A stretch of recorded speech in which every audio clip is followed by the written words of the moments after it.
पिछली क्लासों में हमने ये पढ़ा था कि ट्रांसफॉर्मेशन क्या होता है। फ्रेडरिक ग्रिफिथ ने ट्रांसफॉर्मेशन के एक्सपेरिमेंट किस प्रकार से किए थे। ग्रिफिथ के एक्सपेरिमेंट में हमें एक चीज क्लियर हो चुकी थी कि डीएनए में डीएनए के ट्रांसफॉर्मेशन के बारे में पढ़ा कि एक बैक्टीरिया जो कि नॉन वायरुलेंट था उसका वायरुलेंट बैक्टीरिया में ट्रांसफॉर्मेशन हुआ था। लेकिन इस ट्रांसफॉर्मेशन के लिए कौन बायोमोलिक्यूल रेस्पॉन्सिबल है? डीएनए रेस्पॉन्सिबल है, आरएनए रेस्पॉन्सिबल है या प्रोटीन रेस्पॉन्सिबल है? बता रहा हूं कि ट्रांसफॉर्मेशन के जो एक्सपेरिमेंट हुए थे ग्रिफिथ के द्वारा वो डिप्लोकोकस न्यूमोनी बैक्टीरिया पर किया गया था, जिसको हम न्यूमोकोकस बैक्टीरिया भी कहते हैं।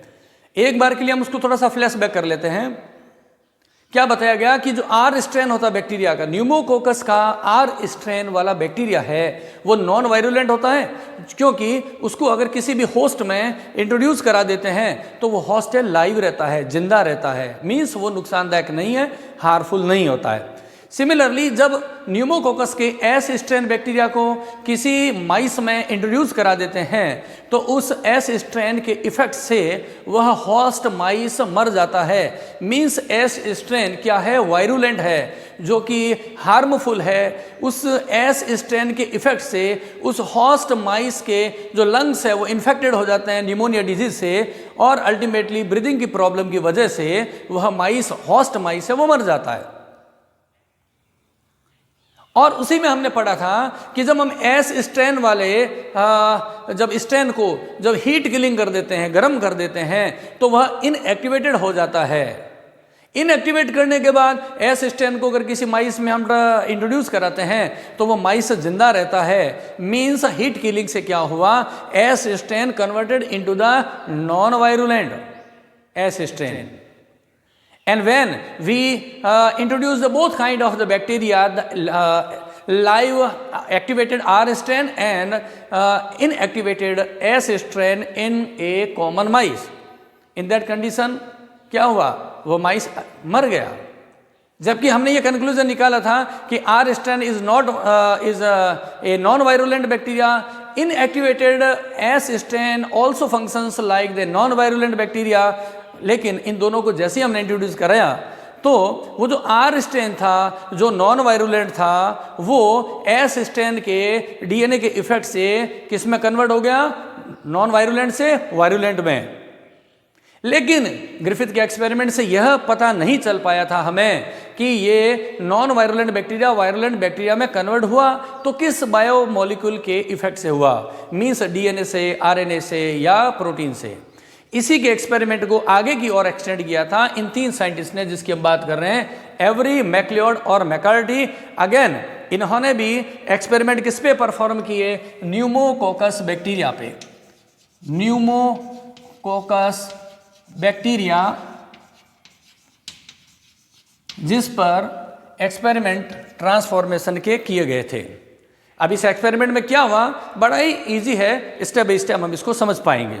देखिए, सबसे पहले हम मान लेते हैं कि ये हमने इस ट्यूब में किसको ले लिया है? इस ट्यूब में हमने लिया है एस स्ट्रेन के बैक्टीरिया को। ये है एस स्ट्रेन का न्यूमोकोकस बैक्टीरिया, एस स्ट्रेन का न्यूमोकोकस बैक्टीरिया है। और ये कैसा होता है?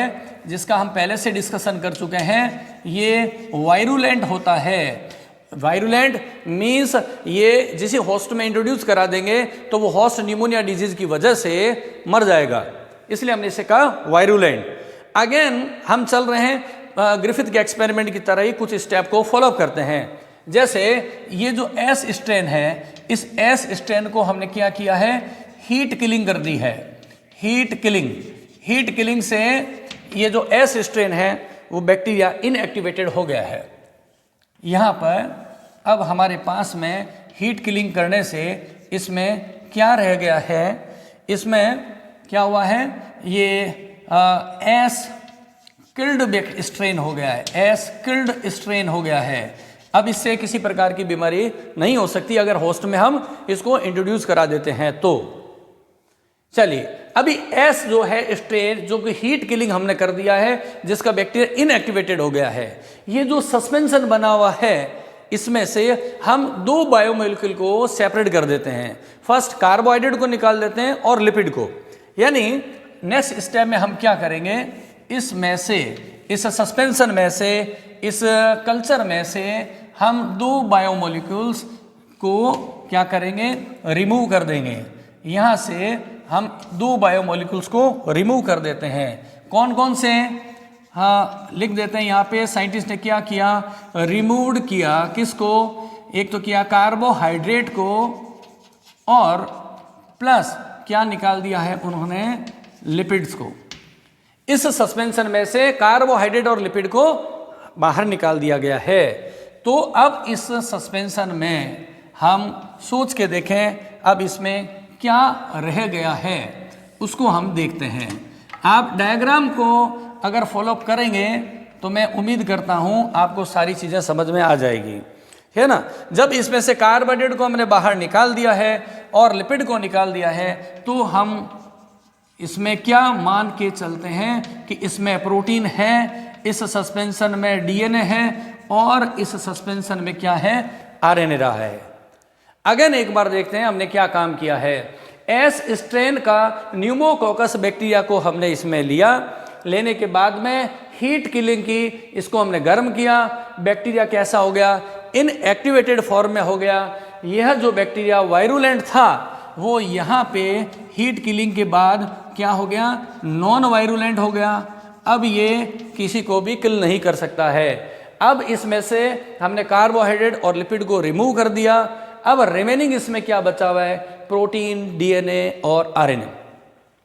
इस सस्पेंशन को हम 3 अलग अलग ट्यूब में या बीकर में, या कहने की बात है किसी भी एक्सपेरिमेंटल यूटेंसिल में, ग्लासवेयर के अंदर डिवाइड कर देते हैं।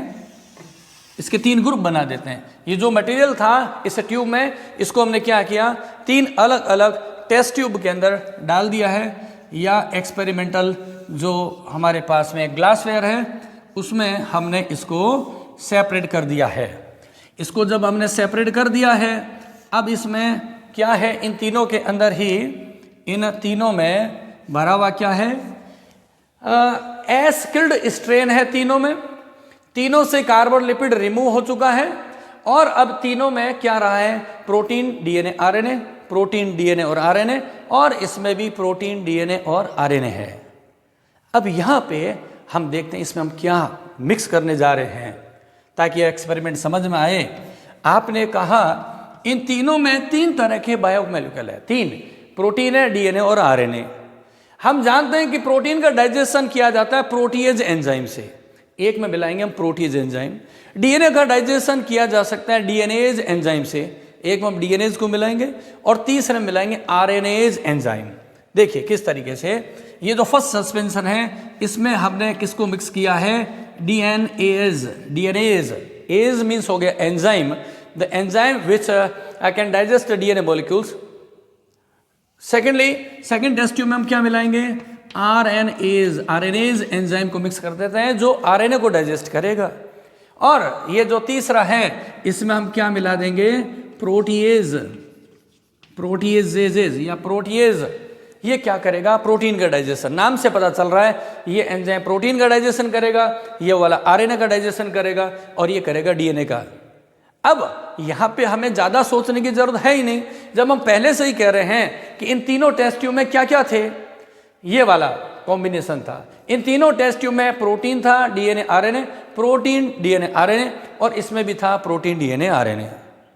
अब एक चीज़ हमारे क्लियर है, जब इसमें क्या था, प्रोटीन था, डीएनए था, आरएनए था, इसमें हमने क्या मिला दिया, डीएनएज एंजाइम को। इसने क्या किया, किसको डाइजेस्ट कर दिया, डीएनए को। और इसने अगर डीएनए को डाइजेस्ट कर दिया तो अब इसमें क्या बचा हुआ रह गया है, एक्टिवेटेड फॉर्म में रह गया प्रोटीन और आरएनए। सिमिलरली इसमें भी 3 थे, प्रोटीन, डीएनए और आरएनए। आपने इसमें मिला दिया आरएनएज एंजाइम। आरएनएज एंजाइम ने क्या किया, आरएनए का डाइजेशन कर दिया, तो रिमेनिंग क्या बच गया इसमें, प्रोटीन और डीएनए। इसमें है प्रोटीएज एंजाइम मिलाया, प्रोटीन का डाइजेशन हो गया, पीछे क्या बचा, डीएनए और आरएनए। ये तो वो है जो मिक्स किया है। इसको और इजी समझने के लिए मैं यहाँ पर लिख देता हूँ रिमेनिंग इसमें क्या बचा हुआ है। डीएनए का डाइजेशन हो गया। अब इस कॉम्बिनेशन में क्या एक्टिवेटेड है? इसमें एक्टिवेटेड है protein plus RNA without any confusion. इसमें 3 आइटम थे, प्रोटीन, डीएनए, आरएनए। आरएनए का डाइजेशन हो गया, तो इसमें एक्टिवेटेड फॉर्म में क्या है? प्रोटीन है और डीएनए, ये एक्टिवेटेड फॉर्म है। और ये जो तीसरा है, इसमें प्रोटीन का डाइजेशन हो गया, तो रिमेनिंग एक्टिवेटेड फॉर्म में क्या रहा है? डीएनए और आरएनए, ये है। यहां पर मैं एक बार लिख देता हूं, हमने यहां पे क्या लिखा है? ये है एंजाइम्स, ये है एंजाइम्स, और ये क्या है? ये है एक्टिव मॉलिक्यूल्स, ये है एक्टिव मॉलिक्यूल्स। यानी इन टेस्ट ट्यूब में कौन कौन सा मॉलिक्यूल एक्टिव है? प्रोटीन आरएनए, प्रोटीन डीएनए और डीएनए आरएनए। अब हम क्या करेंगे? अब इन सेल सस्पेंशन को हम माइस में इंजेक्ट कर देते हैं। इनको प्लस किसमें इंजेक्ट कर देंगे? 3 डिफरेंट माइस में। माइस को अपने इस तरीके से शॉर्टकट बना सकते हैं, इस तरीके से। एग्जाम के पर्पज से माइस बनाना इस तरीके बहुत इजी रहेगा। यहाँ पर ये हो गया माइस, ये इसकी टेल हो गई है, और इसमें भी 3rd माइस, इसमें भी हमने इंजेक्ट कर दिया ये वाला सस्पेंशन, है ना। तो ये क्या हुआ? हमारा सैंपल नंबर ए हो गया, ये है सैंपल नंबर बी, और ये है हमारा सैंपल नंबर सी। अब मुझे यहाँ पे बताने की जरूरत ही नहीं है कि कौन सा माइस जिंदा रहेगा और कौन सा माइस मर जाएगा। सोचने की बात है। यहाँ पे हमने कहा इस फर्स्ट में, सैंपल ए में क्या है? प्रोटीन है और आरएनए है। प्रोटीन और आरएनए, डीएनए इसमें है नहीं, और ये क्या रह रहा है? ये सर्वाइव कर पा रहा है, ये सर्वाइव कर पा रहा है। यानी कि ये वाला माइस कैसा रह जाएगा? लाइव रहेगा। ये है लाइव माइस है। इस वाले में देखते हैं प्रोटीन और डीएनए था, ये वाला माइस है क्या हो गया? डेड। ये वाला सी नंबर सैंपल, इसमें डीएनए और आरएनए है, ये भी क्या हो गया? डेड हो गया। तो बात ही आती है कि हम इसका क्या कंक्लूजन निकालें कि कौन सा मॉलिक्यूल हुआ रिस्पॉन्सिबल। तो यहां पर हम देखते हैं कि ये लाइव है, ये माइस लाइव रहेगा। इसमें एक्टिवेटेड क्या है? प्रोटीन है और आरएनए। अगर प्रोटीन रिस्पॉन्सिबल होता वायरुलेंसी के लिए, रोग जनकता के लिए, पैथोजेनिसिटी के लिए, तो इसको मर जाना चाहिए था। अगर आरएनए रिस्पॉन्सिबल होता तो भी ये माइस मर जाता, लेकिन ये लाइव है, इसका मतलब वायरुलेंसी के लिए रिस्पॉन्सिबल कौन है? डीएनए। इन दोनों ही सैंपल में क्या है? प्रोटीन अगर रिस्पॉन्सिबल होता, जो हम यहां बता चुके हैं कि प्रोटीन रिस्पॉन्सिबल नहीं है, क्योंकि इसमें प्रोटीन एक्टिव था और माइस जिंदा है, इसका मतलब प्रोटीन वायरुलेंसी के लिए रिस्पॉन्सिबल नहीं है। तो इस एक्सपेरिमेंट में प्रोटीन तो हो गया क्रॉस, डीएनए उसकी वजह से माइस डेड हो गया। सिमिलरली यहां पर आए, आरएनए है, आरएनए रिस्पॉन्सिबल नहीं है। फर्स्ट एक्सपेरिमेंट बता रहा है कि एक्टिवेटेड आरएनए को इंजेक्ट करने पर ये माइस है लाइव रह रहा है, आरएनए रिस्पॉन्सिबल नहीं है, तो रिस्पॉन्सिबल फिर कौन रहा? डीएनए। तो फाइनली एक्सपेरिमेंट से कंक्लूजन क्या निकला? ये निकला कि DNA is the responsible for the virulency of pneumococcus bacteria, जिसके इफेक्ट से जब किसी माइस में ये एस स्ट्रेन या एस स्ट्रेन का डीएनए होस्ट में एंटर कर जाता है, तो होस्ट के जो लंग्स है इन्फेक्टेड हो जाएंगे, उनके एयर सैक इन्फेक्टेड हो जाएंगे। इनके जो लंग्स है उसका अगर हम एक्सरे करेंगे तो उसमें पैची कंसोलिडेशन यानी कि स्पॉट से दिखाई देंगे, ब्रीदिंग में प्रॉब्लम आएगी। इस वजह से ये माइस न्यूमोनिया के इफेक्ट से मर जाता है। तो ये जो एक्सपेरिमेंट दिया गया था एवरी मैकलियोड मैककार्डी, जब कभी भी ये पूछा जाए, इसमें कई सारे ऑब्जेक्टिव क्वेश्चंस बनते हैं। द फर्स्ट, एवरी मैकलियोड मैककार्डी ने किस बैक्टीरिया पे या वायरस के ऊपर या पैथोजन पे या माइक्रो ऑर्गेनिज्म पर एक्सपेरिमेंट्स परफॉर्म किए? तो हम कहेंगे न्यूमोकोकस, स्ट्रेप्टोकोकस, जिसकी डिटेल अपने ट्रांसफॉर्मेशन के एक्सपेरिमेंट में कर चुके हैं।